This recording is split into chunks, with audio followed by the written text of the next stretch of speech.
फिर मतलब मेडिवल में भी दिल्ली सल्तनत की बात करूँ तो ज़्यादातर क्वेश्चन एरिया से देखने, देव डायनेस्टी जो है, गुलाब वंश जो है, ज़्यादातर क्वेश्चन आते हैं।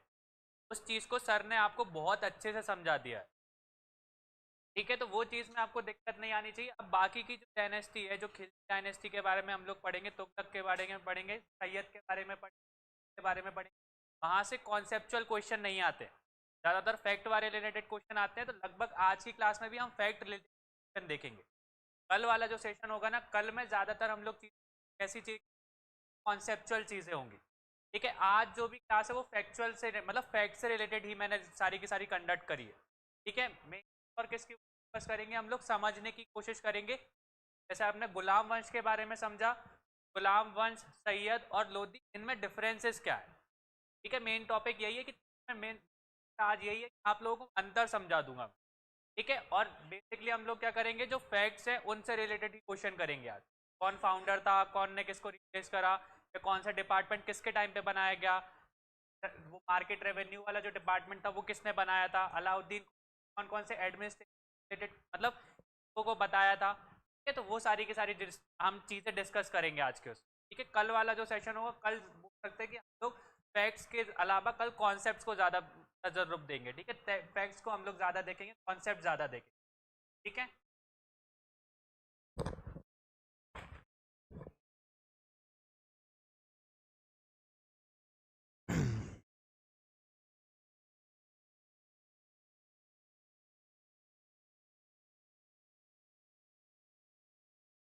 सभी लोग लाइव आ जाओ।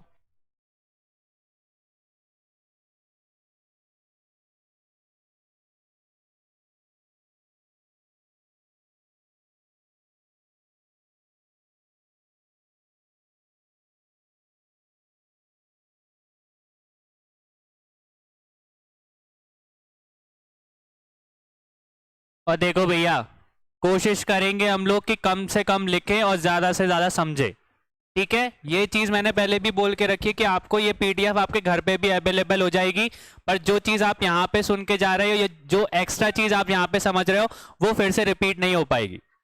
या आप, मेरे को नहीं लगता कि कोई घर जाके फिर से वीडियो देखता होगा। कितने लोग देखते हैं फिर से वीडियो? बेसिकली आपका मेन पर्पस क्या रहता है वीडियो देखने का, कि नोट्स हम लोग कंप्लीट कर पाएं, कि वही चीज़ को फिर से रिवाइज कर पाएं, ठीक है। तो वही चीज है कि यहाँ पे आपको नोट्स फिर से बनाने ही है ना घर पे जाके, तो एक बार में ही बना लेना। यहाँ पे जितनी चीजों को समझ सकते हो, यहाँ पे ज्यादा क्लियर कर लो, ठीक है। यहाँ पे अगर क्लियर हो गए तो जब वीडियो को फिर से देखोगे तो आपके नोट्स भी अच्छे से बन जाएंगे। या कुछ चीज अगर मैंने छोड़ भी दी और आपको एक्स्ट्रा पता है तो आप खुद भी ऐड कर पाओगे उसमें, ठीक है। ये चीज क्लियर है। और जैसे कि बोल के रखा है कि आपको ज्यादातर टॉपिक्स पहले पता चल जाते हैं, तो आप टॉपिक्स को पहले पढ़ के आया करो। तो उससे क्या होगा, जैसे कल सर भी बता रहे थे, तो जब आप घर से टॉपिक पढ़ के आओगे तो आपको पता होगा कि कौन सी चीज बुक में दी है और कौन सी चीज बुक में नहीं दी। तो जो चीज बुक में नहीं दी है तो उसको लिखने का कोई आपका मतलब है, वरना जो चीज बुक में दी और आप यहां से भी नोट करके जा रहे हो तो कोई मतलब है क्या उस चीज का? वही चीज रिपीट कर रहे हो लगभग आप। तो जो न्यू फैक्ट्स आपको पता चल रहे हैं, जो नई जानकारी आपको मिल रही है, उसको नोट डाउन करो। हर चीज को नोट डाउन नहीं करना, क्योंकि वो चीज आपकी बुक में भी देके रखी है। तो अगर बुक में अवेलेबल है और बुक में दी रखी है और आप पढ़ते हो बुक को भी, तो फिर क्या जरूरत है यहां से लिखने की? ठीक है। तो ज्यादातर चीजों को, वही चीजों को लिखो जो आपको नहीं पता है, ठीक है। अब आज की क्लास में मुझे नहीं लगता कि ज्यादा चीज मैं लिखवाने वाला हूं, ज्यादातर हम फैक्ट्स के बारे में ही बात करेंगे, ठीक है। ज्यादातर हम लोग चीजों को समझेंगे और डायरेक्ट क्वेश्चन करेंगे आज, ठीक है।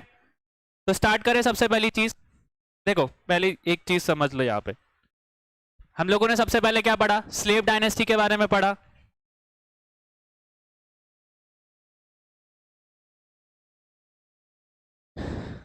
ठीक है। स्लेव के बाद क्या आए थे हमारे? स्लेव या बोल सकते गुलाम वंश जो था, गुलाम वंश के बाद में क्या पढ़ते हैं हम लोग? खिलजी के बारे में पढ़ते हैं, ठीक है। खिलजी इसके बाद में किसके बारे में पढ़ते हैं हम लोग? तुगलक्स के बारे में,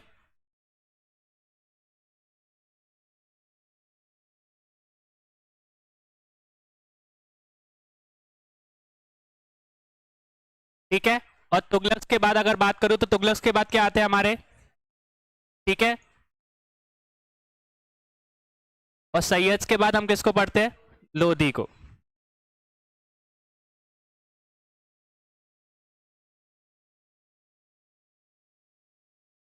देखो बेसिकली अगर मैं इन तीन चीजों की बात करूं ना, अगर आपकी गुलाम वंश की बात करूं, खिलजी की बात करूं या तुगलक्स की बात करूं, तो ये लोग क्या थे? हमारे टर्क्स थे। ठीक है, इनको क्या बोला जाता है? किस ओरिजिन का बोला जाता है? टर्क्स ओरिजिन का बोला जाता है। ये कहां से इन लोगों की ओरिजिन है, कहां से ये लोग आते हैं? तो टर्क्स से बिलोंग करते हैं। तो इन अगर किसकी बात करूं मैं, गुलाम वंश की बात करूं, खिलजीज की बात करूं या तुगलक्स की बात करूं, तो इन तीनों को, डायनेस्टीज को हम लोग क्या बोलते हैं?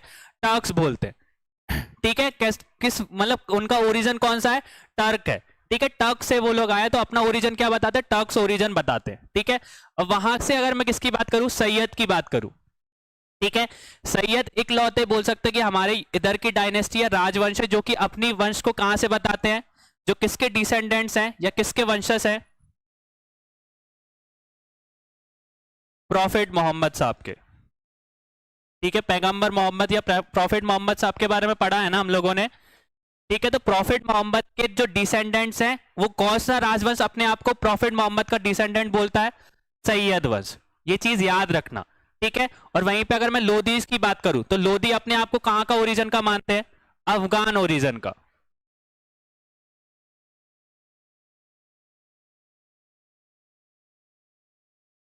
ये चीज क्लियर हो रही है? ठीक है, अगर मैं पहले तीन डायनेस्टीज की बात करूं, गुलाम वंश की बात करूं, या बोल सकते हैं कि हमारी खिलजीज की बात करूं या तुगलक की बात करूं, ये तीनों के तीनों अपने आप को किस ओरिजिन का मानते हैं?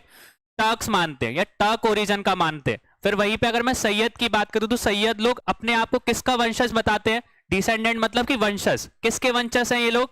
प्रॉफिट मोहम्मद या दिगंबर जो पैगंबर हैं उनके उनके किसके वंशज हैं वो लोग। और वहीं पे लोधीज की बात करूं तो लोधी अपने आप को किस ओरिजिन का मानते हैं? अफगान ओरिजिन का। ये चीज क्लियर हो गई? अब यहां से चीजें कैसे आती है ये वाली चीज कि सैयद लोग जो है वो अपने आप को प्रॉफिट मोहम्मद साहब का क्या मानते हैं? डिसेंडेंट मानते हैं। तो आपने अगर जैसे हम लोगों ने कितने संप्रदाय की बात करी, अगर हिंदू संप्रदाय में भी देखो तो हमने वैष्णव के बारे में पढ़ा है, शैव के बारे में पढ़ा है। ये दो संप्रदाय है किसमें? हिंदू में। ठीक है, जैन में अगर देखें तो दो संप्रदाय हमको वहां पे भी देखने को मिलते हैं, एक श्वेतांबर है और एक दिगंबर। फिर मैंने बुद्धिज्म का भी बताया था कि बुद्धिज्म में कितने संप्रदाय है, आपकी बुक में दो दे के रखे हैं, पर प्रॉपरली अगर आप देखोगे तो तीन के बारे में हम लोगों को पता है, तीनों के बारे में मैंने बताया था। वैसे ही अगर आप मुस्लिमों की बात करो या इस्लाम धर्म की बात करो तो इस्लाम धर्म के भी दो संप्रदाय हैं। ठीक है, बेसिकली आपने कम उसके बारे में सुना होगा पर वो चीज एग्जिस्ट करती है। और ज्यादातर जो इस्लामिक धर्म, इस्लामिक कंट्रीज है ना, उनमें अगर आपस में जो लड़ाई है ना वो भी इसी के कारण होती है, इस संप्रदाय के कारण होती है। वो दो चीजें अगर आपने देखा हो उसके बारे में, एक क्या होते हैं? सिया। ठीक है, और एक क्या होते हैं? अब इन दोनों में क्या अंतर है?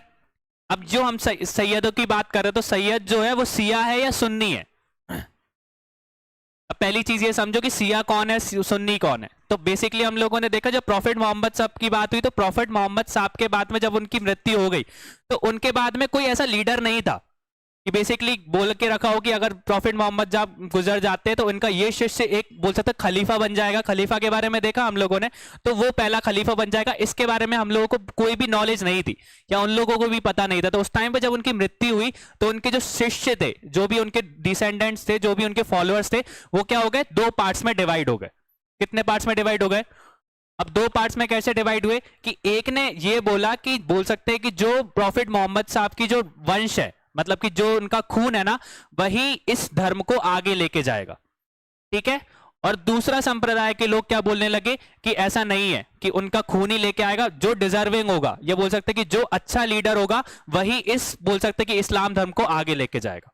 तो दो लोग आपस में कैसे बटे कि एक लोग बोलते थे कि जो प्रॉफिट मोहम्मद साहब के जो खून है या बेसिकली जो उनके बोल सकते कि बच्चे हैं वही किसको लेके जाएंगे? इस इस्लाम धर्म को आगे लेके जाएंगे, क्योंकि बताना पड़ेगा ना कि इस्लाम धर्म में क्या होगा क्या नहीं होगा। तो कौन बताएगा? उनका खून ही बताएगा। पर कुछ लोगों ने क्या बोला कि उनका खून नहीं बताएगा, बेसिकली कौन बताएगा? जो कि डिजर्विंग होगा या बोल सकते हैं कि जो लीडर होगा, जो कि बोल सकते हैं कि कैपेबल होगा, वही इस्लाम धर्म को आगे लेके जाएगा। ठीक है, तो बेसिक नॉलेज हमको देनी, ज्यादा अंदर नहीं घुस रहा हूं क्योंकि इसको अगर समझाने बैठूंगा तो आप बहुत ही ज्यादा कॉम्प्लिकेट हो जाएगा।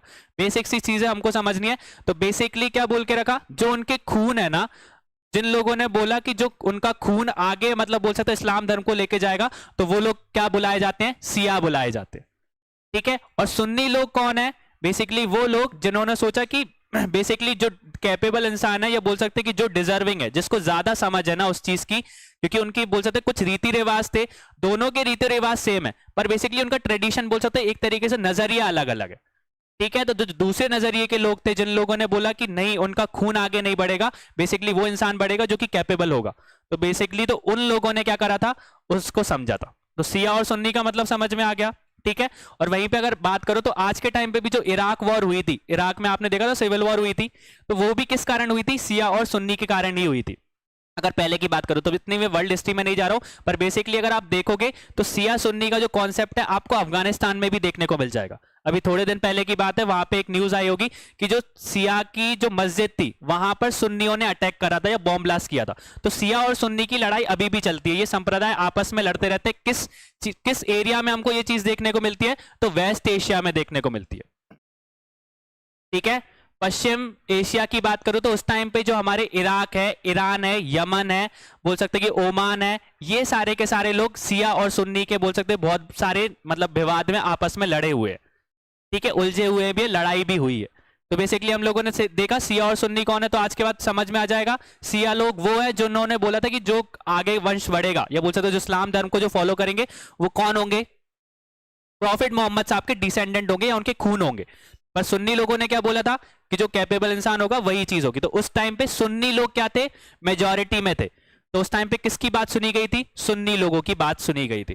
ठीक है, और आज के टाइम पे भी अगर आप बात करोगे तो लगभग अगर 100% अगर मुस्लिम की बात करो, या लगभग 1.6 मिलियन लगभग मुसलमान है, या बोल सकते हैं कि टोटल होंगे, तो उसमें 87% जो है ना आज के टाइम पे भी किस धर्म को फॉलो करते हैं, सुन्नी धर्म को।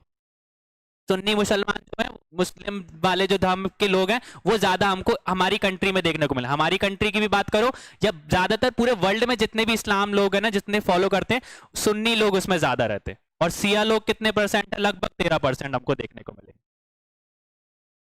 ठीक है, और इनकी भी प्रॉपर आप देख सकते हो कि इनकी कंट्री होगी जो 13% भी है ना, तो 13% हमको कहां पे देखने को मिलेंगे ज्यादातर।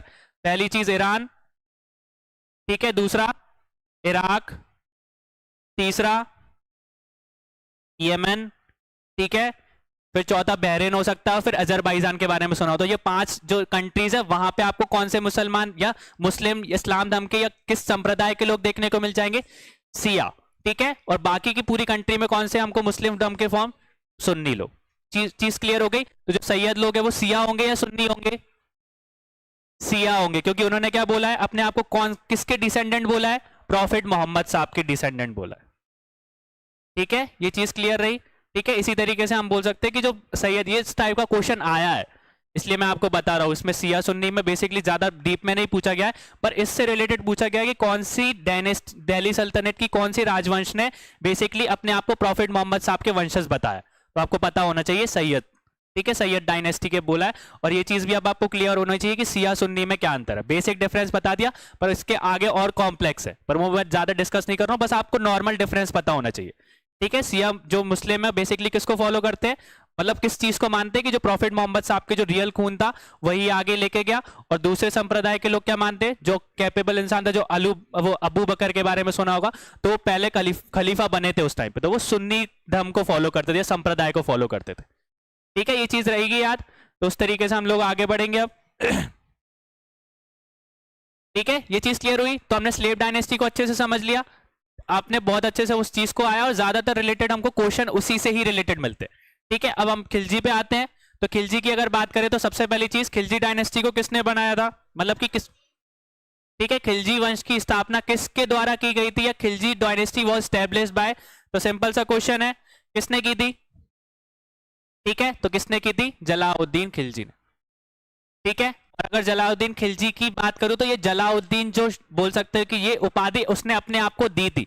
अगर उसका ओरिजिनल नेम की बात करूं तो ओरिजिनल नेम क्या था, मलिक फिरोज। ठीक है, ये चीज याद रखना, जलाउद्दीन खिलजी का ओरिजिनल नेम क्या था, मलिक फिरोज। ठीक है, फिर इसने अपने आप को बोल सकते हो खिलजी वंश की स्थापना की थी। और खिलजी का भी अगर मतलब देखोगे तो उन्होंने खिलजी का मतलब हिस्ट्री में किस हिसाब से बता के रखा है, बेसिकली बोलते हैं कि जो गुलाम वंश था वो बोल सकते हैं कि डिसेंडेंट की फॉर्म में चल रहा था, मतलब कि एक बेटा के बाद में उस मतलब एक पिता के बाद में उसका बेटा राजा बन जाता था, तो इस चीज को जिसने हटाया था उसको क्या बोला जाता है, जिस जातिवाद को या बोल सकते हो वंशज को जिसने खत्म किया था उस शब्द को क्या बोला जाता है, खिलजी बोला जाता है। ठीक है, बेसिकली अगर हिस्ट्री में इसका मतलब देखोगे तो। फिर वहीं पे किसने मतलब किसने इसको फाउंड किया था, तो मलिक, बोल सकते हैं मलिक फिरोज, जिसको हम लोग किस नाम से जानते हैं, जलाउद्दीन खिलजी के नाम से। फिर जलाउद्दीन के बाद में कौन आया था हमारा, ठीक है, तो अलाउद्दीन खिलजी का ओरिजिनल नेम क्या था, पर देखा होगा पद्मावत में भी बताया है,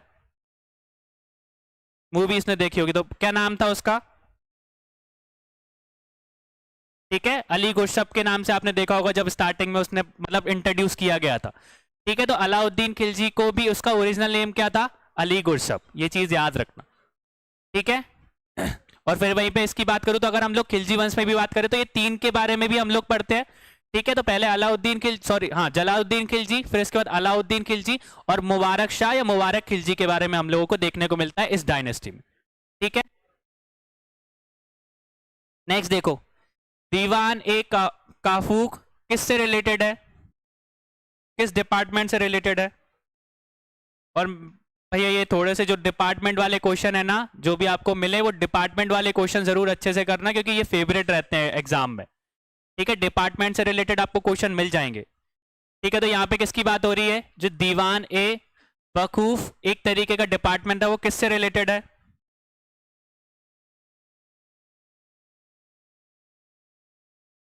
बताओ सभी आंसर, आ क्यों नहीं रहे।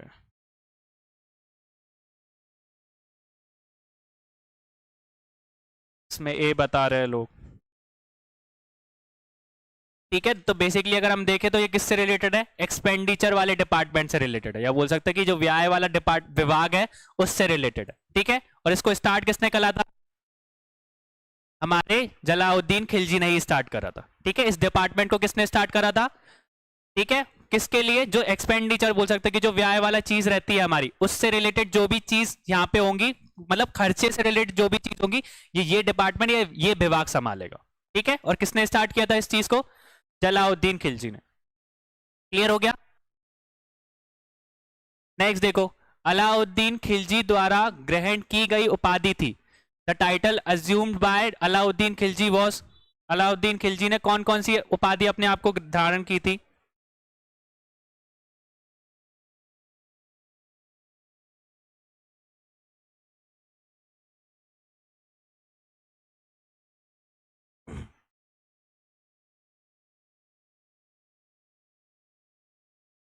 ठीक है, तो उसको क्या नाम से, सिकंदर सैनी के नाम से भी जाना गया था। ठीक है, अगर आप देखोगे तो बहुत से कॉइन्स वगैरह इशू करे गए हैं, उस कॉइन में उसने अपने आप को क्या लिखवाया है, सिकंदर सैनी। और इसका अगर मतलब देखोगे तो सिकंदर सैनी का मतलब ये क्या लिख रहा है, और सिकंदर से किसका नाम याद आता है आपको, एलेक्जेंडर का नाम याद आता है। तो सिकंदर सैनी अपने आप को क्यों उपाधि दी थी, क्योंकि वो अपने आप को क्या मानता था, सेकंड एलेक्जेंडर मानता था।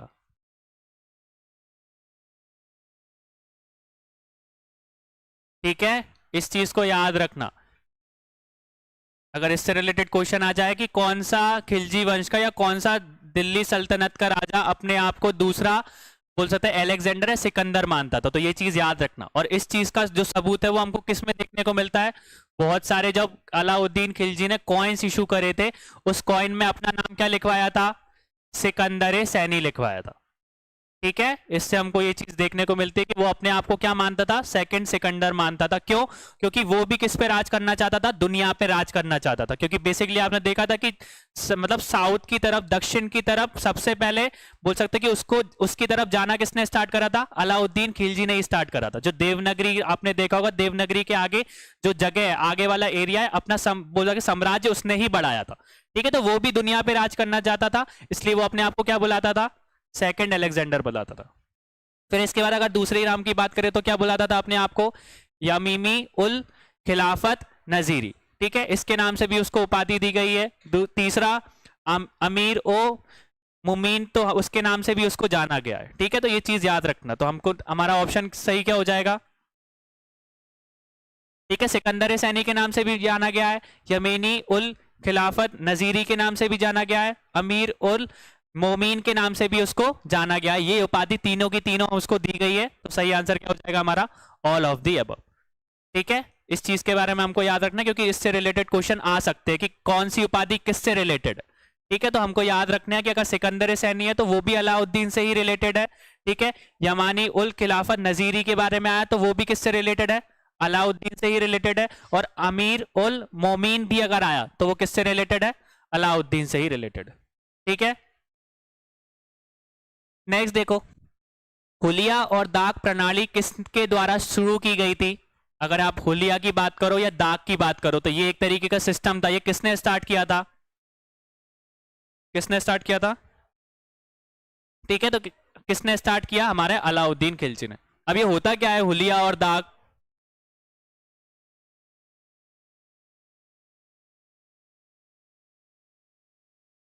हुलिया का मतलब, ठीक है, तो बेसिकली क्या आता है, अगर हुलिया का मतलब है तो हुलिया का मतलब से क्या समझ में आया? चेहरे से रिलेटेड है। ठीक है, बोलते हैं ना कि आपका हुलिया कैसा है, हुलिया सही लग रहा है, तो वैसे अगर टपोरी लैंग्वेज में आप बोलोगे तो हुलिया बोला जाता है ना। कि तो उस चीज को किससे रिलेट करके रखा है उन्होंने? फेस से। कि उस टाइम पे क्या करते थे, अगर बेसिकली देखो तो अगर एक क्वेश्चन मैं आपसे पूछूं कि कौन सा ऐसा बोल सकते हो राजा था खिलजी वंश या पूरे दिल्ली सल्तनत में जिसने पहली स्टैंडिंग आर्मी बनाई थी? स्टैंडिंग आर्मी मतलब कि बेसिकली पहले के लोग क्या करते थे कि सेना को परमानेंट नहीं रखते थे, जब उनको जरूरत पड़ती थी उस टाइम पे वो उसको यूज कर लेते। पर पहली बार ऐसा कोई राजा आया था जिसने फर्स्ट स्टैंडिंग आर्मी बनाई थी, मतलब उसने पूरी प्रॉपरली एक आज के टाइम पे आर्मी देखते हो ना, तो जब जरूरत होती है जब बनती है कि परमानेंट ही है हमारे कंट्री में, परमानेंट ही है, तो उस टाइम पे भी उसने एक परमानेंट आर्मी बना दी थी, एक विभाग बना दिया था। तो वो कौन था? और उसको अगर पता करना है कि कौन सा सैनिक उसका है कौन सा नहीं है तो उसकी पहचान भी तो होनी चाहिए ना। तो उसने क्या करा था, सेना में जितने भी सैनिक काम करते थे उन लोगों को क्या कर दिया था, एक हुलिया दे दिया था। मतलब उस हुलिया का बोल सकते हो डिस्क्रिप्शन उसके पास में था कि कोई इंसान है तो वो कैसा दिखता है, किस कलर का है, या कितनी उसकी कद हाइट है। तो इस तरीके से उसने क्या कर दिया था, एक हुलिया उसका तैयार कर लिया था। ठीक है, तो उससे क्या पता चल जाता है कि वो इंसान उसकी सेना का है, तो कोई और इंसान आके उसकी सेना में भर्ती ना हो सके। हुलिया का समझ में आ गया। वहीं पे अगर दाग सिस्टम की बात करें तो दाग क्या क्या होता था, इसको ब्रांडिंग बोला जाता है, ब्रांडिंग ऑफ हॉर्सेस। मतलब आज के टाइम पे भी आप देखोगे तो बहुत सी गाय वगैरह आपको देखने को मिलेगी जिनके ऊपर वो दाग कर देते हैं, तो पता लग जाता है बेसिकली कि वो कौन सी किसकी है। ठीक है, कभी आपने देखोगे कान में छेदा दिखता है या पीछे की तरफ देखने को मिलता है, तो वो चीज बहुत गलत है, पर उसने ब्रांडिंग उसी ने स्टार्ट करी थी।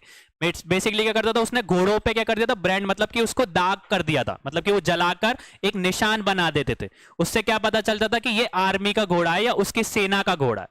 ठीक है, तो डिफ्रेंशिएट करने में उनको आसानी होती थी। ठीक है, तो जो हुलिया था वो किसके लिए था? सोल्जर्स के लिए, सैनिक के लिए। ठीक है, और वहीं पे अगर दाग सिस्टम की बात करूं तो दाग कौन किसके लिए करा जाता था? हॉर्सेस की ब्रांडिंग के लिए। ठीक है, उनको मतलब बेसिकली एक बोल सकते हैं लोहे का एक चीज को जलाकर उससे उनके ऊपर निशान बनाया जाता पीछे की तरफ। ठीक है, तो इससे पता चल जाता था कि घोड़ा मतलब बोल सकते हैं सेना का घोड़ा है या बोल सकते हैं कि बाहर का घोड़ा है, तो इससे उनकी पहचान हो जाती थी। ठीक है, इस चीज का सिस्टम या इस तरीके की प्रणाली किसने स्टार्ट करी थी? अलाउद्दीन खिलजी थे, क्योंकि उसने जो बोल सकता कि एक बोल सकते हैं कि हमारा एक एक बोल सकते हैं कि सेना को एक तरीके से परमानेंट कर दिया था, तो उसकी पहचान के लिए उसकी जरूरत थी। ठीक है, ये चीज क्लियर हुई। नेक्स्ट देखो, अब यहाँ पे इंपॉर्टेंट क्वेश्चन है। अलाउद्दीन खिलजी पहले सुल्तान थे जिन्होंने खेती योग्य भूमि के नाप या बोल सकते पैराइश पर ध्यान दिया, जिन्होंने उसे क्या कहा, डैश कहा। तो पहले का आंसर बताओ सब लोग। बेसिकली उस टाइम पे जब खेती योग्य भूमि को नापा जाता था तो उसको किस में नापा जाता था?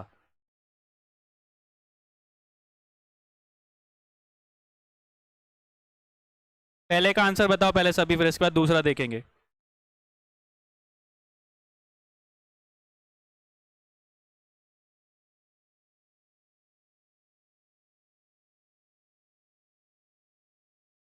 अरे ऑप्शन मत बताओ भैया, पहले आंसर तो बताओ, ऑप्शन तो मैं बता दूंगा। पहले पहले का ही पहले फिल इन द ब्लैंक्स तो कंप्लीट कर लो पहले वाले का। उस टाइम पे जो भी भूमि रहती थी उसको नापने के लिए वो किस यूनिट का यूज करते थे? आप लोग आंसर दे रहे हैं।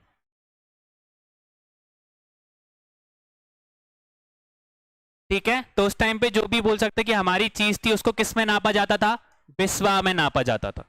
ठीक है, जो भी भूमि योग्य होती थी और उसको नापने के लिए हम किस चीज का मतलब किस यूनिट का यूज करते थे, आज के टाइम पे हेक्टर का यूज करते हैं ना, एकड़ का यूज करते हैं ना कि इतनी एकड़ है, तो उस टाइम पे भी खेती को नापने के लिए हम किस यूनिट का यूज करते थे, बिस्वा का। ठीक है, फिर वहीं पे अगर बोल सकते अनुमानित अगर उपजाऊ को पता करना हो या ईल्ड को पता करना हो कि कितनी उपजाऊ उपज हुई है या कितना मतलब कि खेती निकली है हमारी, तो उसको किससे नापा जाता था, जबीता से नापा जाता था। किससे नापा जाता था, जबीता से नापा जाता था। ठीक है, बोल सकते उपज का बारे में समझ में आता ना कि अगर बोल सकते कि भूमि को नापना है तो उस टाइम पे कौन सी यूनिट को यूज करते थे वो लोग, बिस्वा को। और उपज को नापना है कि कितनी ईल्ड हुई है तो उस ईल्ड के लिए हम लोग कौन सी यूनिट का यूज करते थे, ठीक है, जबीता का। ठीक है, किसके टाइम पे करते थे, तो अलाउद्दीन खिलजी के टाइम पे।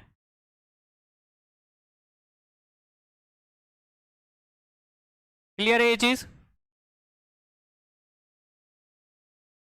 नेक्स्ट देखो, अलाउद्दीन खिलजी के शासनकाल में दो प्रमुख स्मारक इलाही दरवाजा और खाने में जमा मस्जिद का निर्माण कहाँ किया गया था। दो चीजें उसने बनवाई थी, हम देखी थी, एक इलाही दरवाजा जो कि आपको बोल सकते हो कि कुव्वत इस्लाम जो बोल सकते हैं मॉस्क्यू है उसके पीछे हमको देखने को मिलता है या कुतुब मीनार के पीछे देखने को मिलता है, और दूसरी चीज जामा मस्जिद, वो चीज हमको कहाँ देखने को मिलती है।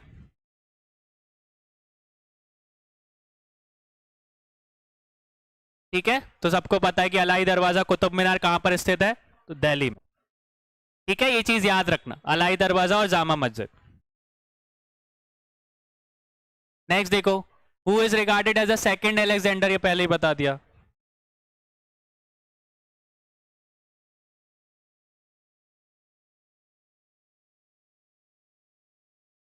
ठीक है, तो सब लोग डी आंसर कर रहे हैं, अलाउद्दीन खिलजी। ठीक है, और इस सब का प्रमाण हमको कहां पे देखने को मिलता है, जो कि उसने कहा क्या इशू करे थे, कॉइन जो इशू करे थे उसमें अपने आप को किस नाम से बुलवाया था, सिकंदर शानी। नेक्स्ट देखो, the market regulation system was introduce by, या बाजार विनियमन प्रणाली किसके द्वारा शुरू की गई थी।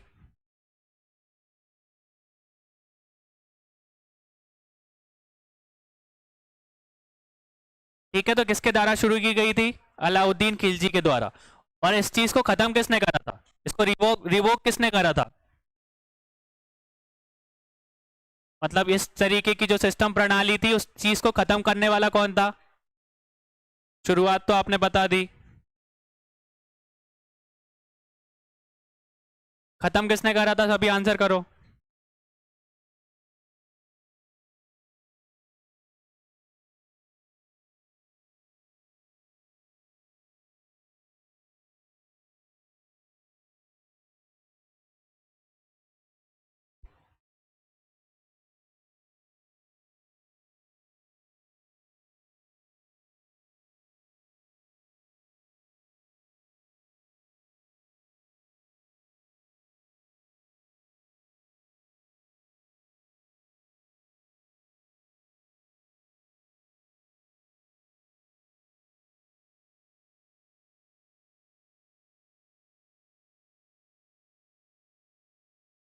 सभी आंसर करो। बेसिकली आपने बता दिया था कि स्टार्ट किसने की थी, अलाउद्दीन खिलजी ने। इस सिस्टम को खत्म किसने करा था, ठीक है, तो किसने खत्म किया था, मुबारक शाह ने या मुबारक खिलजी ने खत्म किया था।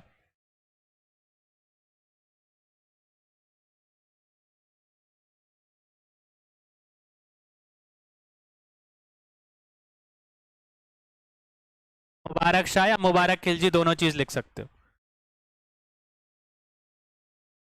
ठीक है, ये चीज क्लियर हो गई। स्टार्ट किसने किया था, अलाउद्दीन खिलजी ने, और खत्म किसने किया था, मुबारक खिलजी या मुबारक शाह ने। ठीक है, अब इस चीज के इसमें था क्या, बाजार नियमित जो प्रणाली थी या रेगुलेशन सिस्टम था, बेसिकली ये स्टार्ट क्यों की थी अलाउद्दीन खिलजी ने। अब इसके पीछे अलग अलग हिस्टोरियंस की अलग अलग कहानी है। बेसिकली क्या कुछ लोग बोलते हैं कि बेसिकली जो बोल सकते कि जो लोग थे उन लोगों के साथ बेईमानी ना हो इसके लिए उसने स्टार्ट करी थी। ठीक है, और दूसरी जो लोग काला बाजारी करते हैं वो लोग इसमें आसानी से पकड़े हो जाएं। और तीसरे ये चीज भी बोली जाती है कि उसने अपनी सेना का मतलब उसने बताया था एक परमानेंट सेना बनाई थी, आर्मी बनाई थी, तो उसके लिए लोगों को वेतन भी तो देनी पड़ेगी ना, एक फिक्स्ड वेतन या छोटी सी वेतन देनी पड़ेगी, पर वेतन देने के लिए उसको पैसे तो चाहिए ना। तो वो पैसे के लिए कौन सा सिस्टम चालू किया था उसने? मार्केट रेगुलेशन सिस्टम स्टार्ट किया था। ठीक है, तो अलग अलग हिस्टोरियंस ने अलग अलग चीजों के बारे में बताया। कुछ लोगों ने बोला कि लोगों की भलाई के लिए स्टार्ट किया था, कि लोगों के साथ बहुत ज्यादा नाइंसाफी हो रही थी, कालाबाजारी हो रही थी। और दूसरी चीज कि जो लोग कालाबाजारी कर रहे थे वो इस प्रणाली से, इस सिस्टम से क्या हो जाते थे? पकड़े हो जाते थे, तो कोई क्या कर सके? बेईमानी ना कर सके। और तीसरी क्या बोली जाती है? तीसरा क्या बोला अभी मैंने? तीन चीज बताई थी ना भैया, तीसरी क्या है? तीसरी चीज की जो सैनिक उसने भर्ती किए हैं, क्योंकि उसने परमानेंट सैनिक रखे हैं ना। अगर किसी भी इंसान को आप बोल सकते हैं नौकरी पे रखोगे तो उसको परमानेंट वेतन तो देनी पड़ेगी ना। तो वैसे ही अगर उसने परमानेंट आर्मी बनाई है तो और आर्मी के लोगों को या सेना के लोगों को कुछ वेतन तो देनी पड़ेगी। अब वो वेतन कहां से निकालेगा? तो उसने इस मार्केट रेगुलेशन सिस्टम से निकाला था कि यहां से जो पैसे निकलेंगे वो लोगों की वेतन मतलब जो सेना की वेतन है उसमें देगा। ठीक है, तो इस चीज को याद रखना। नेक्स्ट देखो, 1303 ई में जब अलाउद्दीन खिलजी ने आक्रमण कर इस पर विजय प्राप्त की, जब चित्तौड़ का शासक कौन था? तो देखी थी हम लोगों ने, पद्मावत देखी है सबने। ठीक है, तो पद्मावत में लड़ाई किस किस के बीच में हुई थी? ठीक है, तो राणा रवल रतन सिंह जी। ठीक है, कौन थे उस टाइम पे? ठीक है, रवन बोल सकते हैं। रतन सिंह उस टाइम पे क्या थे? चित्तौड़ के राजा थे। और बेसिकली आपको पता है ये लड़ाई किसके कारण हुई थी। ठीक है,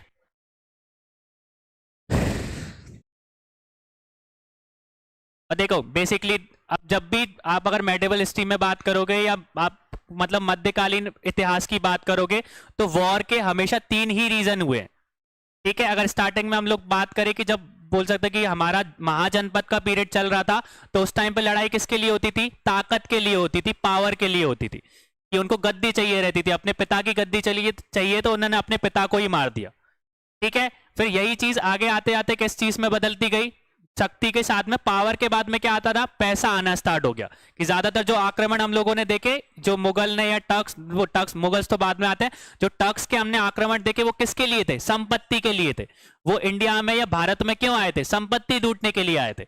जैसे मैंने बताया था ना कि मोहम्मद बिन कासिम को क्यों भेजा, मतलब मोहम्मद गौरी या बोल सकते गजनवी क्यों आए थे? कि गजनवी का क्या ख्वाब था? उसके पहले जो बोल सकते कि उसके मध्य जो एशिया था उस पे उसको राज करना था। और मध्य एशिया पे अगर उसको राज करना है तो किसकी जरूरत पड़ेगी? पैसे की जरूरत पड़ेगी। और वो पैसे कहां से आएंगे? जगह को लूट कर आएंगे। इसलिए वो भारत में आए थे कि ज्यादा से ज्यादा पैसा इकट्ठा कर सके, उस पैसे से जाकर वो मध्य एशिया में पूरी की पूरे राज को क्या कर सके? जीत सके। और यही चीज फिर आगे जाके किसके ऊपर चली गई? स्त्री के ऊपर चली गई। ठीक है, तो बेसिकली जितने भी युद्ध लड़े गए हैं वो तीन चीजों के लिए लड़े गए। स्टार्टिंग में महाजनपद में देखोगे तो पावर के लिए, अगर नीचे आते आते जाते रहोगे तो बेसिकली आप किसके बारे में देखोगे? पैसे के लिए। और तीसरे हम लोगों ने यहाँ पे देखा कि स्त्री के लिए लड़े गए थे। ठीक है, कि बेसिकली देखो बाद में जो कलयुग आया था तो बेसिकली लोगों ने क्या कर दिया था? मतलब कि अपना कर्म करना बंद कर दिया था। बेसिकली अगर उनको कोई चीज पसंद आ गई तो बेसिकली वो चाहते थे कि इस पे मेरा हक है। और अलाउद्दीन ने भी यही बोला था। बेसिकली अगर आप मूवी में भी देखो या उस कैरेक्टर को हिस्ट्री में पढ़ोगे भी ना, उसने डीप में थोड़ा सा एनसीईआरटी में, तो आपको यही चीज समझ में आएगी कि उसमें थोड़ा सा अहम था, उसको ईगो प्रॉब्लम थी। बेसिकली वो थोड़ा सा बोल सकते कि डबल माइंडेड था, कि अगर उसकी एक बार किसी चीज पे नजर पड़ गई तो बेसिकली वो चीज उसको चाहिए थी। तो उस टाइम पे हमारा बोल सकते हो कलयुग का टाइम जब स्टार्ट हुआ था तो लोगों ने कर्म करना स्टार्ट बंद कर दिया था। तो बेसिकली आज के टाइम पे भी आप लोगों देखोगे तो कुछ लोगों की ऐसी मेंटेलिटी होती है कि बेसिकली उनको कोई काम नहीं करना पर चीज चाहिए उनको। बेसिकली अगर आप तैयारी कर रहे हो, तो मैं कुछ लोगों की बात कर रहा हूँ, कुछ लोग होंगे ऐसे कि बेसिकली यही सोचते हैं कि आज नहीं कल पढ़ लेंगे, और बेसिकली वो भगवान से यही दुआ करते हैं कि भैया भगवान बस ये वाला बैंक निकाल दो। पर वो कर्म पे विश्वास नहीं कर रहे हैं, बेसिकली वो पढ़ नहीं रहे हैं, बेसिकली बस वो भगवान के आगे दुआ करने जरूर बैठ जाते हैं कि बस ये एग्जाम निकलवा दो। तो वही चीज आगे जाके जब कलयुग स्टार्ट हुआ था तो बेसिकली लोगों ने क्या करना स्टार्ट कर दिया था? अपना कर्म करना बंद कर दिया था। कर्म करना बंद किया, पर हर चीज की उनकी अपेक्षा थी। और वो किस चीज से उसको जीतते थे? युद्ध के बेसिस पे। अगर उनकी कोई चीज बोल सकते तो प्यार से नहीं हो सकती तो युद्ध से वो चीज उसको जीतने की कोशिश करते थे। ठीक है, तो वही चीज आपको भी समझाता हूँ कि भैया अगर आपको अपना सिलेक्शन चाहिए और लोगों को बोल सकते हो कि अगर पीछे, अगर भीड़ को पीछे छोड़ना है, जितने लोग आपके साथ पढ़ रहे हैं या साथ में बोल सकते हो बाहर की, इतने लोग हमारे इधर नहीं है, जब एग्जाम में बैठोगे तो इससे ज्यादा लोग आपके साथ बैठे रहते हैं, और आपको वो चीज आपके दिमाग में सेट, मतलब सेट होनी चाहिए कि आपकी लड़ाई बोल सकते हो इन लोगों से नहीं, खुद से। जब तक आप खुद अपने आप से लड़ोगे नहीं ना, वो चीज आपको समझ में भी नहीं आएगी। आप पहले कंपटीशन करना बंद कर दो, और जब तक आपको नहीं लगे कि आप चीज बोल सकते कि आप अपना 100% दे रहे हो ना, तो जब तक आप सक्सेसफुल नहीं हो सकते। और मैं अभी भी बोल देता हूँ कि भैया हर एग्जाम में बहुत ज्यादा कंपटीशन है, और अगर आपने इतनी चीजों को लाइटली देना स्टार्ट कर दिया, आप सोचो कि वो एंशिएंट हिस्ट्री है, इसमें से मुश्किल से 2 क्वेश्चन या 3 क्वेश्चन आएंगे, कर लेंगे, कौन पढ़ेगा फालतू? क्योंकि दिखता है मेरे को आधे लोगों का इंटरेस्ट, आधे लोग यहाँ पे रहते हैं, आधे लोग अपने ख्यालों में बैठे रहते हैं, अपने अपनी मस्तियों में लगे रहते हो। बेसिकली अगर आप इस चीज को सोच के चल रहे हो कि एंशिएंट हिस्ट्री है, 2 क्वेश्चन आएंगे, 3 क्वेश्चन आएंगे, कर लेंगे, तो उससे कुछ नहीं होने वाला है। वो छोटी छोटी चीजों से ही काम बढ़ेगा। अगर आप वो छोटी छोटी चीजें करोगे तभी आप आगे जाके बड़ी चीज कर पाओगे। आप सोचो कि एंशिएंट हिस्ट्री अच्छी नहीं लग रही तो मेडिवल कर लेंगे, आप सोचो कि मेडिवल अच्छी नहीं लगी, मॉडर्न पढ़ लेंगे, मॉडर्न में मजा आता है। ब्रिटिशर्स आएंगे ना जब इंडिया में, ब्रिटिशर्स का राज देखेंगे हम लोग, इनमें क्या लिखा है, इनमें मजा नहीं आता, एंशिएंट में क्या ही पढ़ेंगे हम लोग। तो उस चीज से नहीं, एग्जाम में हम लोग प्रेडिक्ट नहीं कर सकते कि एंशिएंट से आएगा, मेडिवल से आएगा, कि मॉडर्न से आएगा। आप कोशिश करो कि जो चीज आप पढ़ रहे हो, बस आपके हाथ में क्या है, आपका कर्म करना है। बेसिकली आप उसको पढ़ ही सकते हो, तो आप उसको पढ़ो, और फिर एग्जाम में आएगा नहीं आना वो बात की बात है। ठीक है, तो ये चीज समझ में आ गई आप लोगों को? ठीक है, तो युद्ध के बारे में हम लोगों ने देखा। तो सदर्न इंडिया की बात करोगे तो अब नेक्स्ट क्वेश्चन हम देख रहे हैं, अलाउद्दीन खिलजी का सेनापति जिसने दक्षिण भारत में अभियान का नेतृत्व किया था। ठीक है, तो अलाउद्दीन खिलजी की बात करो तो जब सदर्न इंडिया में या दक्षिण भारत में वो गया था, तो उसने आर्मी को खुद लीड नहीं करा था। ठीक है, उसको लीड करने के लिए उसने एक सेनापति अपॉइंट कर दिया था। उस सेनापति का नाम क्या है, जिसने दक्षिण भारत में, ठीक है, तो इसको भी हमने मूवी में देखा था। ठीक है, बेसिकली बोल सकते हैं कि एक तरीके का कौन था, अलाउद्दीन का स्लेव था। ठीक है, दास था। इसके बाद इसको क्या बना दिया गया था, कमांडर बना दिया गया था। ठीक है, ये चीज क्लियर हो गई। इसके स्लेव के बारे में हम लोगों ने देखा, बेसिकली ये भी एक स्लेव था, फिर बाद में इसको क्या दे दी गई थी, कमांड दे दी गई थी आर्मी की। और उसका किसने, किस चीज का नेतृत्व करा था, सदर्न इंडिया में जितने भी आक्रमण किए गए थे उसका नेतृत्व किसने किया था, मलिक काफूर ने किया था। क्लियर हो गई ये चीज? नेक्स्ट देखो, अलाउद्दीन खिलजी के कठोर रूप से बाजार नियंत्रित या आर्थिक नियमों का मूल लागू किया। ठीक है, किस चीज के कारण उसने, जो बोल सकते जो बाजार नियंत्रित किया था, या बोल सकते कि जो मार्केट कंट्रोल किया था या इकोनॉमिक रेगुलेशन लेके आया था, उसके क्या क्या कारण थे, बताओ सभी।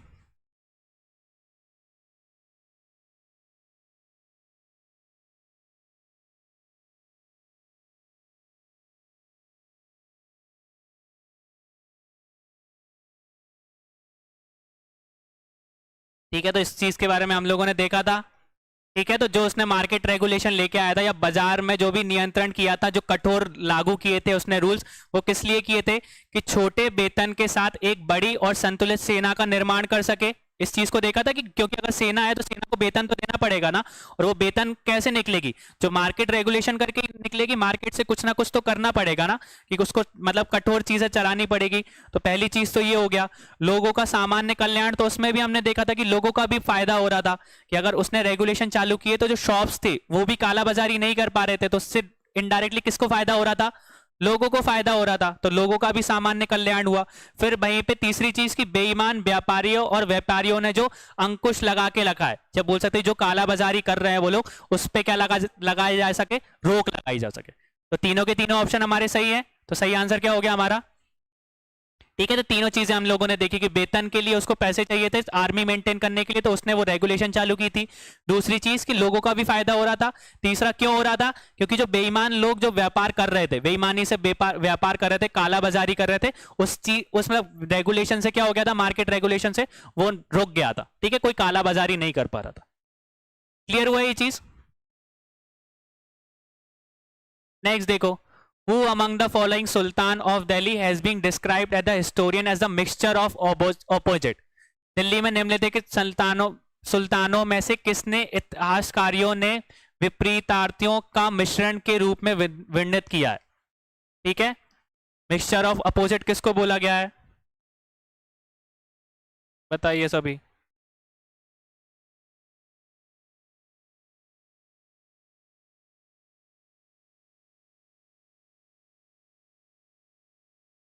तब बी आंसर दे रहे हो।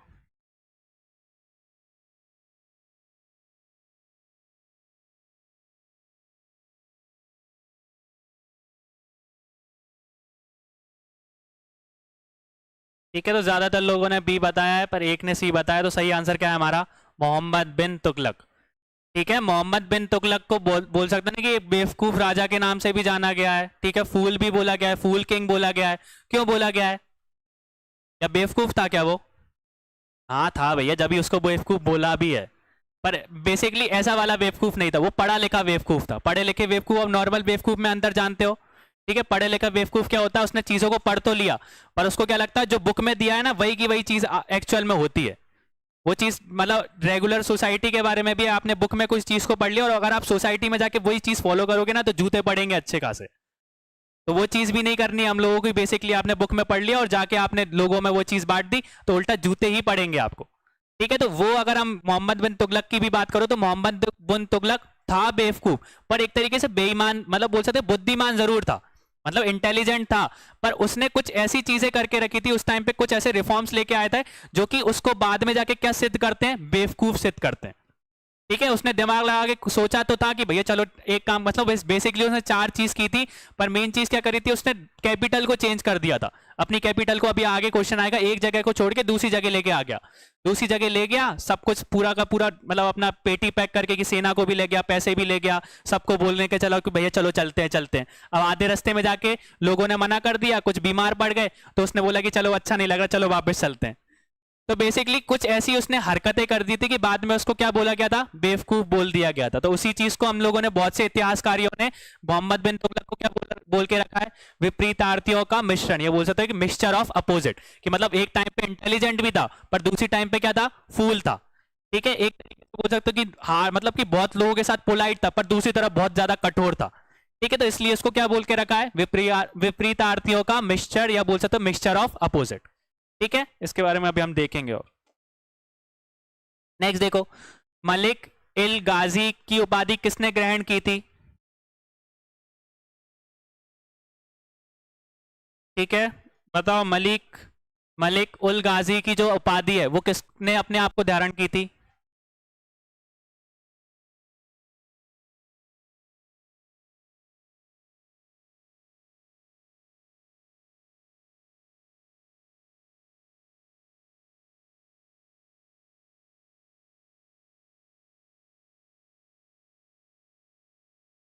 ठीक है, तो किसने की थी? गयासुद्दीन तुगलक ने। ठीक है, गयासुद्दीन तुगलक को किस नाम से जाना जाता है? मलिक उल गाजी की उपाधि के नाम से भी जाना जाता है। अगर बोल सकते तो गयासुद्दीन तुगलक कौन थे? फाउंडर थे, संस्थापक थे, किस राजवंश के? ठीक है, तुगलक वंश के क्या थे? फाउंडर थे। और तुगलक के बाद में कौन आया था हमारा? जूना खान। नाम सुना है ना? जूना खान किसका नाम था?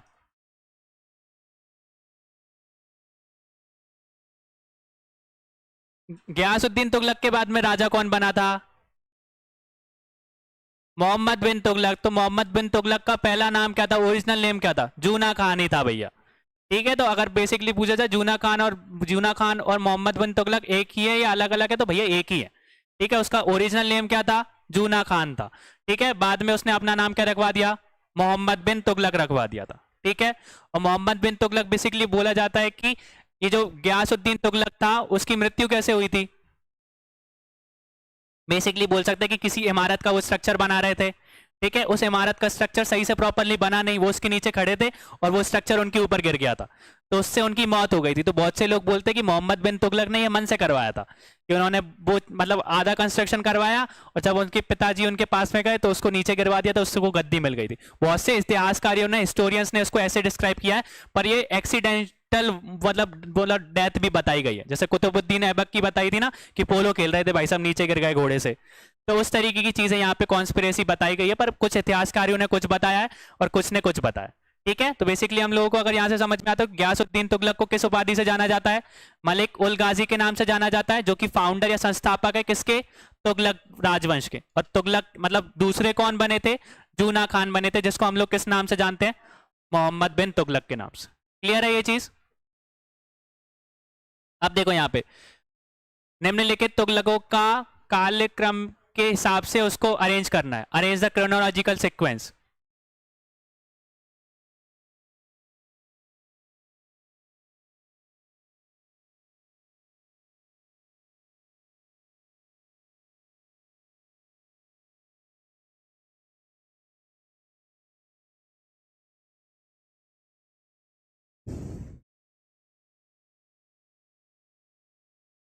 अरेंज करो सभी, आंसर करो। और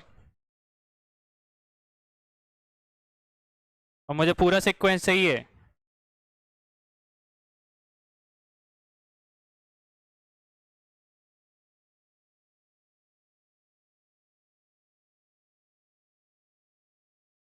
ठीक है, तो पहले स्टार्ट करते हैं। तो सबसे पहले हम लोगों ने देखा कौन था, गियासुद्दीन तुगलक। ठीक है, फिर तुगलक के बाद में कौन बना, ठीक है, मोहम्मद बिन तुगलक बना। फिर मोहम्मद के बाद क्या आया था, फिरोज शाह तुगलक के बारे में हम लोगों ने पढ़ा था। फिर फिरोज शाह तुगलक के बाद क्या आया था, अबू बकर आया था। और आखिरी में कौन आया था, नसीरुद्दीन महमूद आया था। ठीक है, तो क्या बन गया हमारा, 2 5 1 3 और 4। ठीक है, तो ये कहाँ देखने को मिल रहा है, तो हमारा सही आंसर क्या हो गया, ए हो गया। ठीक है, तो ये चीज हमको पता है। सबसे पहले कौन आया था, गयासुद्दीन तुगलक। फिर तुगलक के बाद मोहम्मद बिन तुगलक। फिर मोहम्मद के बाद फिरोज शाह तुगलक। और फिर इसके बाद अबू बकर। और फिर नसीरुद्दीन महमूद। क्लियर हो गया ये क्रोनोलॉजिकल ऑर्डर। नेक्स्ट देखो, यात्री इन बतूता कहां से आया था, where did the traveller Ibn Battuta come from.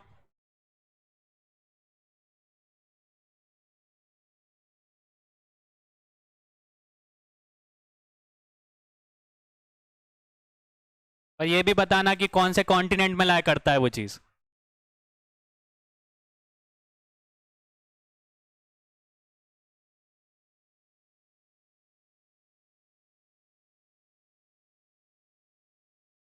ठीक है, तो कहां से आया था, मोरक्को से आया था। किसके रेन में आया था, कौन था उस टाइम पे शासक, मोहम्मद बिन तुगलक। ये चीज याद रखना, किसके शासन काल में आया था, मोहम्मद बिन तुगलक के टाइम पे। क्लियर हो गया। और मोरक्को किस कॉन्टिनेंट में आता है हमारा, ठीक है, अफ्रीका में आता है, अल्जीरिया के पास में देखोगे तो आप। नेक्स्ट देखो, Mohammad bin Tughlaq transferred his capital from. Mohammad bin Tughlaq ने अपनी राजधानी कहां से कहां चेंज की थी,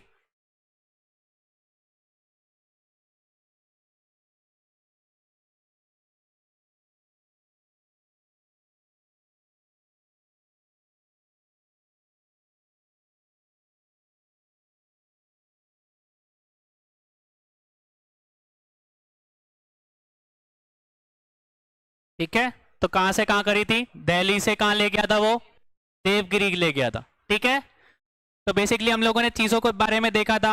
अभी मैंने बताया था आपको कि उसकी 4 ऐसी गलतियां थी जिसके कारण वो क्या सिद्ध हो गया था, बेवकूफ सिद्ध हो गया था। पहली चीज क्या थी, उसकी कैपिटल चेंज करना, कि उसने क्या करा था, कैपिटल को चेंज कर दिया था। कहां से कहां ले गया था, उसको समझ में नहीं आ रहा था। बेसिकली उसने दिल्ली से चेंज करके कहां पे ले गया अपनी कैपिटल को, देवनगरी ले गया। देवनगरी क्यों लेके गया, उसके भी 2 रीजन है। कौन कौन से, पहली चीज कि हमारे जो बोल सकते हैं कि जो मुगल के बोल सकते हैं मंगोल के जो आक्रमण हो रहे थे उससे बचाने के लिए उसने क्या करा, अपनी राजधानी को चेंज कर लिया। क्योंकि उस टाइम पे बहुत मंगोल के आक्रमण हुए जा रहे थे, तो उसने अपने आप अपनी कैपिटल को प्रोटेक्ट करने की कोशिश की। और दूसरी चीज क्या करने की कोशिश की कि दिल्ली में बेसिकली बोल सकते हो कि मेन रीजन उसका यही था, ठीक है, कि जो मंगोल के आक्रमण थे उसको वो चेंज कर सके। और दूसरी चीज की जो सदर्न इंडिया जो की स्टेट्स जो हैं वो उसको कंट्रोल कर सके, क्योंकि जो दक्षिण भारत की जितने भी राज्य है ना वो उधर से बैठ के दिल्ली से बैठ के वो कंट्रोल नहीं कर पा रहा था, क्योंकि बहुत ज्यादा एरिया कवर करना पड़ता है ना। तो बेसिकली वो क्या चाहता था, तो देवनगरी में अगर वो, क्योंकि देवनगरी बिल्कुल हमारे इंडिया के बीच में लाया करती है, महाराष्ट्र वाले एरिया में, ठीक है, तो वहां से वो क्या चाह रहा था कि पूरे उत्तर भारत को भी कंट्रोल कर ले और नीचे के दक्षिण भारत को भी कंट्रोल कर ले। तो बेसिकली उसके कैपिटल चेंज करने के 2 मेन रीजन थे। मेन चीज की जो मंगोल के जो आक्रमण हो रहे थे उससे रोकने के लिए, मतलब उससे बचाने के लिए, और दूसरी चीज कि जो भी बोल सकते हैं जो सदर्न इंडिया के जितने भी राजवंश है या दक्षिण भारत के जितने भी राजवंश है उस पर वो कंट्रोल कर सके, ठीक है, क्योंकि वो देख सके उनको यहां से। मेन चीज यहां पर समझ में आई। फिर दूसरी चीज उसने क्या स्टार्ट करा, टोकन करेंसी स्टार्ट कर दी थी उसने। टोकन करेंसी कैसी कि उस टाइम पे उसने क्या स्टार्ट करा, तांबे के बोल सकते कॉइन्स को इशू करना स्टार्ट कर दिया था। और जो तांबे की कीमत थी उसने किसके इक्वल कर दी थी, सिल्वर के, चांदी के और सोने के इक्वल कर दी थी। तो उसके कारण क्या होगा, जो बोल सकते जो कीमत है पैसे की, वो पैसे की कीमत कम हो जाएगी कि नहीं हो जाएगी, तो वो उसकी सबसे बड़ी गलती थी। ठीक है, और बेसिकली जो कॉपर के बोल सकते सिक्के थे वो लोगों ने घर पे ही अपने बनाना शुरू कर दिए थे। अब उसके कारण अगर बेसिकली अगर आप इकोनॉमिक्स में देखोगे, अगर ज्यादा पैसा मार्केट में आ जाएगा तो मार्केट में जो पैसे की वैल्यू है वो कम हो जाएगी, जो डॉलर्स के मुकाबले जो हमारा पैसा जितना बोल सकते हैं स्ट्रांग है वो वीक हो जाएगा कि नहीं हो जाएगा। तो वही चीज उसने उस टाइम पे कर ली थी, टोकन करेंसी चालू करने से उसने अपने पैसे की कीमत गिरा दी थी। तो उस टाइम पे मार्केट रेगुलेशन में बहुत ज्यादा प्रॉब्लम आ गई थी लोगों के, मतलब बोल सकते कि जो महंगाई थी वो बढ़ गई थी, ये सोच सकते हो। ठीक है, इकोनॉमिकली वो चीज देखो। पहली चीज समझ में आई, पहला उसने क्या करा, कैपिटल चेंज करी। तो कैपिटल चेंज करने में भी इतनी आसानी नहीं हुई उसको। बेसिकली वो क्या करके गया, दिल्ली से स्टार्ट करा उसने जाना, सब कुछ पैक कर लिया था, सेना को भी साथ लेके गया, सारा पैसा साथ में लेके गया और सभी लोगों को साथ में लेके गया। पर जब साथ में लेके गया तो इतना खाना नहीं लेके जा पाया कि क्योंकि देवनागरी तक पहुंचने में उनको बहुत टाइम लग गया था। तो आधी लोग जो थे वो बोल सकते बीमार पड़ गए थे, उनकी मृत्यु हो गई थी। और जब वो आधे रास्ते में पहुंचे तो आधे रास्ते के बाद लोगों ने जाना ही बंद कर दिया, मना ही कर दिया कि हम लोग जा ही नहीं रहे। तो अब वहीं से फिर उसको आधे रास्ते से वापस दिल्ली लौट के आना पड़ा और उस चीज में उसके बहुत सारे पैसे खर्च हो गए थे। ठीक है, क्योंकि उसकी वो सबसे बड़ी बेवकूफी थी, क्योंकि वो इंसान प्रैक्टिकल नहीं था। क्योंकि इंसान को क्या होता है, अपनी लाइफ में प्रैक्टिकल होना बहुत जरूरी है, क्योंकि चीजें होंगी तो मतलब कुछ चीजें वो पढ़ेगा, पर पढ़ने के साथ में उसको फॉलो हो पाएंगे कि नहीं हो पाएंगे ये चीज भी सोचनी पड़ती है। ठीक है, वो बस सोचता था और वो चीज नहीं हो पाता कि ये संभव है कि नहीं है, बस वो कर देता था उस चीज को। तो वही इसने स्टार्ट करा, मतलब राजधानी को चेंज करना स्टार्ट करा। दिल्ली से चला तो गया पर आधे रास्ते में बोलने लगा कि भैया नहीं हो पाएगा, नहीं हो पाएगा, वापस चलो वापस चलो। तो उसको वापस लेके आना पड़ा पूरी की पूरी चीज को। तो उसमें उसके बहुत पैसे खर्च हो गए थे। और दूसरी उसकी गलती कि उसने टोकन करेंसी स्टार्ट कर दी थी। ठीक है, फिर तीसरी चीज कि उसने उस टाइम पे टैक्स को इंक्रीज कर दिया था। कहां पे इंक्रीज करा था, जो यमुना का और जो गंगा का द्वाब है ना, यमुना और गंगा के द्वाब पे जो खेत थे ना, वहां पे उसने क्या इंक्रीज कर दिया था, टैक्स को इंक्रीज कर दिया था। ठीक है, उसने कर बढ़ा दिया था। कहां पे, जो गंगा यमुना का द्वार है, उस टाइम पे बोल सकते कि वो खेती के लिए बहुत अच्छी जमीन है। तो बेसिकली उसने सोचा कि अगर खेती ज्यादा होती है तो कर भी ज्यादा वसूल कर लो, और कर ज्यादा वसूल करोगे तो अपनी संपत्ति में ही बढ़ेगा। पर उस टाइम पे क्या ट्रेजेडी हो गई, उस टाइम पे बारिश ही नहीं हुई। और अगर बारिश ही नहीं हुई तो लोग अपना मतलब बोल सकते कि अपनी खुद की खेती कंप्लीट नहीं कर पा रहे, तो ऊपर से कर कहां से देंगे। तो ये भी उसका क्या हुआ, सबसे बड़ा फेलियर था। ठीक है, ये चीज समझ में आ गई। और बोल सकते कि उसने कुछ एग्रीकल्चर में भी कुछ ऐसे डेवलपमेंट करे थे, एग्रीकल्चर से रिलेटेड कुछ उसने डेवलपमेंट स्टार्ट करे थे। ठीक है, बोल सकते कि एक तरीके का उसने लोन था, वो लोन का क्या नाम था, तकाबी लोन। तकाबी लोन मतलब कि कर्ज देना स्टार्ट कर दिया था। एक तकाबी कर्ज नाम से उसने स्टार्ट कर दिया था। तकाबी लोन मतलब कि उसने लोगों को लोन देना स्टार्ट कर दिया। ठीक है, अब मैंने बताया कि जैसे उस टाइम पे जब बारिश ही नहीं हुई तो लोग लोन पे कर पाएंगे क्या, लोगों ने लोन तो दे दिया पर वो वापस ही नहीं कर पाए, तो वो भी उसका सबसे बड़ा फेलियर था। ठीक है, और एक और चीज उसने स्टार्ट करी थी, एक डिपार्टमेंट चालू किया था जिसका उसने क्या नाम रखा था, दीवान ए कोली। ठीक है, दीवाने कोली एक तरीके का डिपार्टमेंट था जो कि किसको संभालता था, जो एग्रीकल्चर से रिलेटेड, कृषि से रिलेटेड जो चीजें थी ना, वो उस विभाग को संभालता था। ठीक है, तो ये सारी की सारी तीन मतलब चार उसकी सबसे बड़ी बेवकूफी थी। पहली चीज की उसकी कैपिटल चेंज करना, आधे रास्ते में जाके वो वापस लेके आ गया। ठीक है, उसमें बहुत सारा पैसा खर्च हो गया। दूसरी चीज टोकन करेंसी कि उसने उस टाइम पे जो तांबे के जो सिक्के थे उसको टोकन करेंसी बना दिया और उसकी कीमत सोने के और चांदी के सिक्कों के इक्वल कर दी। तो उसके कारण क्या हुई, सारी की सारी जो मार्केट में जो पैसे की कीमत थी वो कम हो गई। ठीक है, दूसरी बेवकूफी। तीसरी बेवकूफी कि उसने एक कर को इंक्रीज कर दिया, टैक्स इंक्रीज कर दिया। कहां पे, गंगा और यमुना के द्वाब के पास में जितने भी खेत थे, उसने ये बोला कि अब ये खेत ज्यादातर बहुत अच्छी खेती करते तो ज्यादा कर आएगा। पर किस्मत से उस टाइम पे मतलब बारिश ही नहीं हुई, और बारिश नहीं हुई तो वो पूरा का पूरा खेत के लोगों की अपनी मतलब बोल सकते हैं कि अपनी मतलब कवर नहीं कर पाए, ऊपर से टैक्स कहां से पे करेंगे। और चौथी चीज कि उसके लिए उसने लोन भी देना स्टार्ट कर दिया था। इसको क्या बोलता था, तकाबी लोन स्टार्ट किए थे। तकाबी एक तरीके से बोलते ब्याज पे चीजें देना स्टार्ट कर दिया था। और जब वो बोल सकते हैं कि उस टाइम पे अगर बारिश ही नहीं हुई तो वो लोन का पैसा वापस आ पाएगा क्या, नहीं आ पाया। और तीसरी चीज क्या करा था उसने, एक दीवाने कोली करके एक एग्रीकल्चर, एक कृषि से रिलेटेड एक विभाग बनाया था जो कि लोग बोल सकते किसानों की मदद करता था। ये सारी की सारी चीजें। ठीक है, तो उसमें भी बहुत पैसा खर्च होता था।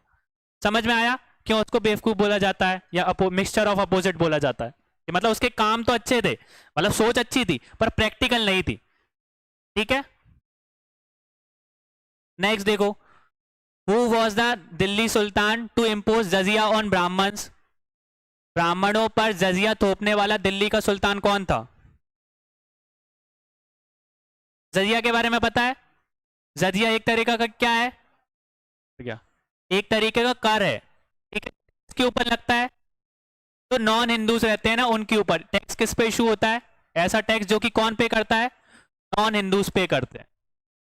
ठीक है, गैर मुसलमान जो लोग होंगे वो सारे के सारे लोग क्या करेंगे? इस कर को या इस टैक्स को पे करेंगे। सॉरी।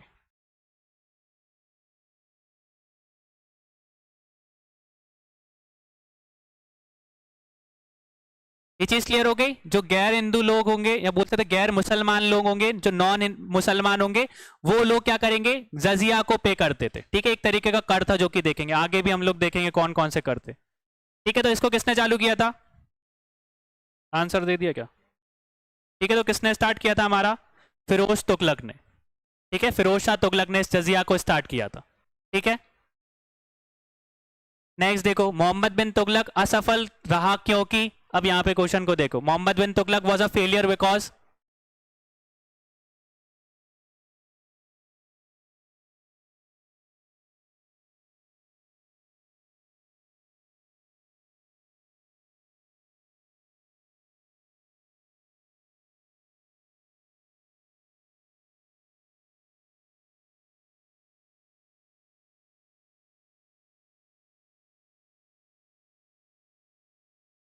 ठीक है, तो ज्यादातर लोग सी बता रहे हैं पर सही आंसर क्या है? बी है। व्यवहारिक व्यक्ति का मतलब यहां पे थोड़ा सा अंतर क्या है कि वो प्रैक्टिकल स्टेट्समैन नहीं था, मतलब चीजों को प्रैक्टिकली नहीं सोचता था।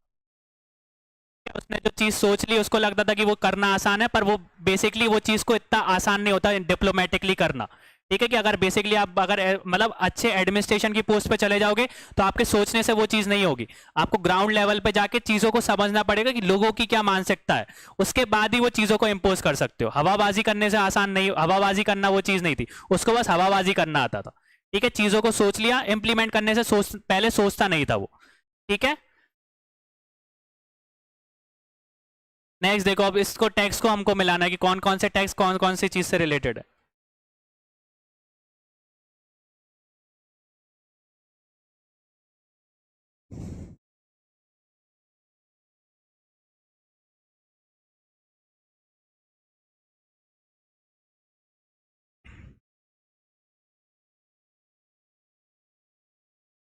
ठीक है, तो ऑल करेक्ट बता रहे हैं सब लोग। ठीक है, तो जजिया की बात करी थी तो सबसे पहली चीज तो सही है। ठीक है, जजिया किस पे इम्पोज किया जाता था? जो गैर मुस्लिम लोग होते तो वो इस तरीके का कर देते थे। फिर वहीं पे किसकी बात करूं? खारज की बात करूं तो ये खारज एक तरीके का क्या था? गैर मुसलमान की रॉयल्टी थी, मतलब कि जो हिंदू लोग रहते थे वो लोग क्या पे करते थे? एक रॉयल्टी पे करते थे। जो मतलब राज के मतलब कि उस शासन के लोग रहते थे ना, तो जो राजा के लोग रहते थे उनको एक तरीके की रॉयल्टी देनी पड़ती थी। ठीक है, रॉयल्टी मतलब समझते हो? जैसे बेसिकली मान के चलो कि अभी आपने अशोकनगर में चाय सुट्टा बार खोला है, तो वो एक तरीके की फ्रेंचाइजी है ना। उस फ्रेंचाइजी को खरीदने के लिए एक तरीके की आपको रॉयल्टी पे करनी पड़ती है। जब आप एक तरीके से बड़ी कंपनी को लेके आते हो, जैसे मैकडोनल्ड हो गया या पिज्जा हट हो गया, तो जब आप उस कंपनी को सेटअप करोगे ना अपने स्टेट में, तो एक तरीके की रॉयल्टी आपको उसको पे करनी पड़ती है। ठीक है, तो जैसे अगर सिंगर्स वगैरह भी हैं तो सिंगर्स वगैरह के जो गाने होते हैं ना, तो उन गाने को जो क्लब वगैरह रहते हैं उनको बजाने के लिए भी उनको एक रॉयल्टी पे करनी पड़ती है। उस तरीके को, उस चीज को हम लोग रॉयल्टी बोलते हैं। ठीक है, तो खरस क्या था? एक तरीके का गैर मुसलमान रॉयल्टी थी। ठीक है, फिर हम जक़ात की बात करें तो जक़ात क्या था? अमीर जो मुसलमान होते थे उनके ऊपर ये कर लगता था। ठीक है, फिर वहीं पे हम खरम की बात करें तो खरस क्या था? एक तरीके का जो युद्ध में जो भी लूट कर आया जाता था ना चीजें, वो किस में बंटती थी? राज में और सेना में। तो सेना में कितनी परसेंट बंटती थी? 80%। और बोल सकते कि जो राज में लोग थे, मतलब राज्य में जो लोग थे उन लोगों में कितना बढ़ता था? 20%। ठीक है, तो युद्ध में जो भी लूट कर लाया जाता था उसको क्या बोला जाता था? खमस। जजिया हमने देखा कि जो गैर मुसलमान पे लगता है। जक़ात क्या था? जो अमीर मुसलमान लोग रहते थे वही इस तरीके का क्या करते थे? कर को पे करते थे। और फिर खरज की बात करें तो गैर मुसलमान रॉयल्टी थे। नेक्स्ट देखो, battle of Panipat was fought in the year 1526 between Babur and dash. अब इसको स्पेसिफिक डेट मेरे को चाहिए, स्पेसिफिक डेट चाहिए कि किस डेट को हुआ था। ईयर तो मैंने बता दिया।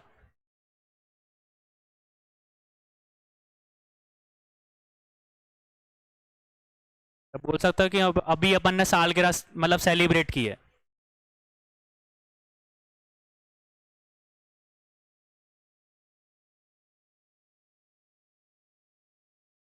किसी को नहीं पता डेट? हाँ अप्रैल। और कौन सी अप्रैल? कल क्या था? 21 अप्रैल 1526। और इस डेट को हम लोग क्यों इंपॉर्टेंट है? क्योंकि ये इंपॉर्टेंट दिल्ली सल्तनत का ये आखिरी दिन था, और उसके अगले दिन से क्या मुगल एम्परर जो मुगल सल्तनत थी वो स्टार्ट हो गई थी। ये डेट इसलिए इंपॉर्टेंट है, तो इस चीज को याद रखना, ठीक है। तो कौन सा ईयर हम लोगों को पता है? ईयर के साथ में अगर डेट देखोगे तो कौन सी है? 21 अप्रैल 1526, क्योंकि इस डेट के पहले पूरी दिल्ली सल्तनत आती है, और इस डेट के बाद में क्या स्टार्ट हो जाते हैं? मुगल्स का आना स्टार्ट हो जाता है, ठीक है। तो इसका आंसर क्या है? किसके बीच में लड़ी गई थी? बाबर और इब्राहिम लोदी के बीच में, ठीक है। लास्ट क्वेश्चन की तरफ चले तो फिर से वही क्वेश्चन, पृथ्वीराज थर्ड जो बोल सकते कि 1168 से 1192 तक के बीच में राज किया था, was a best known dash ruler, या कहाँ के शासक थे वो? ठीक है, तो चौहान वंश के थे, ठीक है। इस चीज को हम लोग पढ़ चुके हैं, ठीक है। तो 1192 जो बोल सकते हैं कि हमारा किस चीज की स्टार्टिंग हो जाती है हमारी, ठीक है, नारायण के जो सेकंड युद्ध हुआ था उसकी हो जाती है, कि उसमें वो हार गए थे, ठीक है। और फर्स्ट युद्ध के बारे में हम लोगों ने देखा ही था, मोहम्मद गौरी के बारे में, तो वो चीज फिर से रिपीट नहीं कर रहा हूँ, ठीक है। तो कल हमसे रिलेटेड और क्वेश्चन को सॉल्व करेंगे, ठीक है। तो सैयद डायनेस्टी, लोधी डायनेस्टी बच रही है, उससे रिलेटेड कल क्वेश्चन करेंगे आप लोग।